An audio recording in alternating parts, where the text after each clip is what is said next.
سوات میں dengue virus پھیلنے کا انکشاف ہوا ہے، متاثرہ مریض کو اسپتال میں داخل کرا دیا گیا ہے۔ ڈینگی وائرس کا شکار مریض کا نام انور علی ہے اور اس کا تعلق سوات کے دور افتادہ پہاڑی علاقے کوکارئی سر سے ہے۔ مریض کو سید الشریف ٹیچنگ ہسپتال میں علیحدہ کمرے میں رکھا گیا ہے۔ محکمہ صحت کے مطابق اس سوات میں ڈینگی وائرس کا پہلا کیس ہے۔ اور ناظرین، صبح خیبر پختونخوا کے بعد اب آپ کو لیے چلتے ہیں صبح پنجاب کی جانب اور نظر ڈالتے ہیں صوبے بھر سے موصول ہونے والی رپورٹس اور خبروں پر۔ ملکی تاریخ کے بدترین سیلاب سے ضلع ڈیرہ غازی خان کے 216 اسکولوں کو نقصان پہنچا۔ متاثرہ علاقوں کے ہزاروں بچوں کی کتابیں بھی سیلابی ریلے میں بہہ گئیں۔ موسم گرما کی تاخیرات کے بعد 14 ستمبر سے تدریسی عمل شروع ہو چکا ہے، تاہم سیلاب سے متاثرہ علاقوں میں اکثر اسکول اب تک بند ہیں۔ ضلع میں کہیں اسکول کی عمارت گر چکی ہے تو کہیں ابھی تک پانی کھڑا ہے۔ کسی اسکول میں ننھے منھے طالب علم صفائی کرتے دکھائی دیتے ہیں تو کہیں پناہ لینے والے متاثرین اسکول خالی کرنے پر آمادہ نہیں۔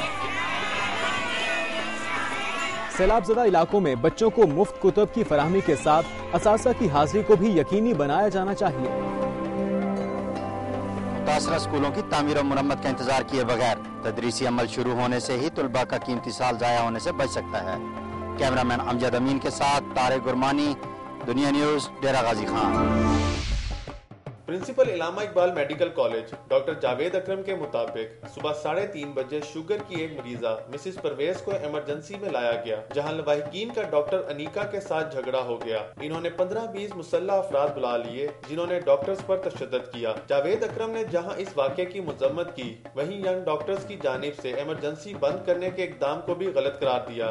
ینگ ڈاکٹرز ایسوسی ایشن کے عہدے داروں کا کہنا ہے کہ مار پیٹ یا بے عزتی برداشت نہیں کی جا سکتی۔ ایسے واقعات کی روک تھام کے لیے سیکیورٹی انتظامات بہتر بنائے جانے چاہیے۔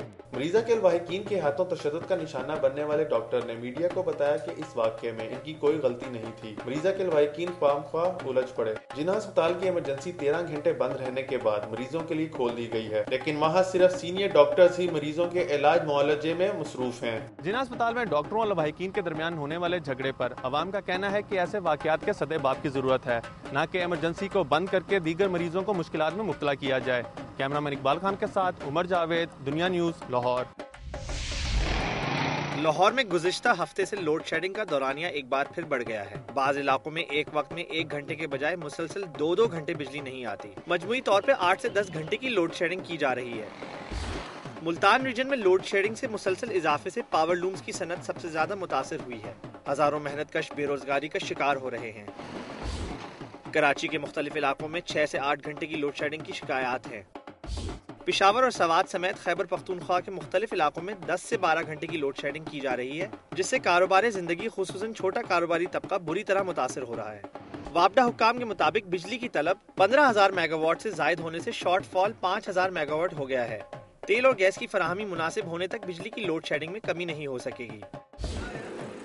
پہلے تو موسم اچھا یا خراب ہونے سے لوڈ شیڈنگ کا موڈ بدل جاتا تھا، اب تو گرمی ہو یا سردی لوڈ شیڈنگ کم ہونے کا نام ہی نہیں لیتی، اور دوسری طرف بجلی مہنگی کرنے کا سلسلہ بھی تسلسل کے ساتھ جاری ہے۔ 3 لاکھ آبادی کے لیے صرف 2 پلانٹ ٹی چوک اور پیپلز کالونی میں نصب کیے گئے ہیں، جو شہریوں کی صاف پانی کی ضروریات پوری کرنے کے لیے ناکافی ہیں، جبکہ دونوں واٹر فلٹریشن پلانٹ ضلع انتظامیہ کی عدم توجہ اور غفلت کی وجہ سے ٹوٹ پھوٹ کا شکار ہو رہے ہیں، اور بر وقت فلٹر تبدیل نہ کیے جانے کی وجہ سے شہری خصوصاً بچے گیسٹرو جیسی وبائی بیماریوں میں مبتلا ہو رہے ہیں۔ پانی جڑا ہے جی اتھوں دا پانی ناقص ہو چکا ہے، پانی کا رنگ بھی چینج ہو گیا اور مزید لوگ جڑے نے بیمار ہو رہے ہیں پانی پی کے۔ پانی جو بالکل گندا ہو چکا ہے یہاں پہ، اس میں اسمیل آتی ہے اور پیٹ کی بیماریوں میں مبتلا ہو جاتے ہیں لوگ، اکثر پیٹ میں درد رہتا ہے۔ کئی دنوں تک پلانٹ کا فلٹر تبدیل نہ ہونا عملے کی غفلت کا منہ بولتا ثبوت ہے۔ غیر اعلانیہ طویل لوڈ شیڈنگ کے دوران کوئی متبادل انتظام نہ ہونے کی وجہ سے پانی کی فلٹریشن نہیں ہو سکتی۔ شہریوں کا مطالبہ ہے کہ انتظامیہ معیاری پانی کی فراہمی اور بہتر صفائی کے ساتھ ساتھ فلٹریشن پلانٹس کی تعداد میں اضافہ کرے۔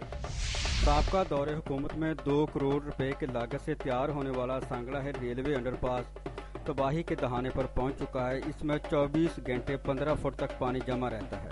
پانی زہر آلود ہونے کی وجہ سے وہاں پر مختلف قسم کی بیماریاں بھی پیدا ہو چکی ہیں۔